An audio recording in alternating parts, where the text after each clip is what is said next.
নেওয়ার মতো আর্থিক সঙ্গতি ছিল না। আমি পড়াশোনার ফাঁকে ফাঁকে কাজ করেছি।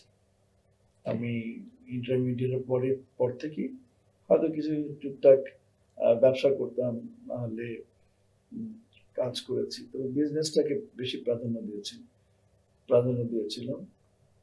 আমি একেবারে ১ম ব্যবসা শুরু করেছিলাম ইন্টারমিডিয়েট পাস করার পরে ওষুধের ফার্মেসি দিয়ে। তারপর মানে ফুড অ্যান্ড বেভারেজ, অর্থাৎ কেওড়া ওয়াটার, টমেটো সস, আগর যে আগরবাতি, এই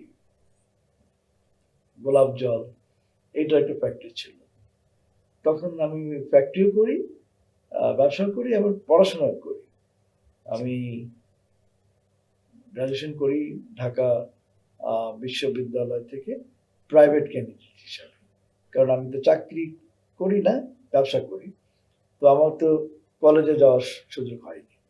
তা আমাকে পড়াশোনার ফাঁকে ফাঁকে ব্যবসা করতে হয়েছে। তাই আমি প্রাইভেটে ঢাকা বিশ্ববিদ্যালয় থেকে মাস্টার্স করেছি এবং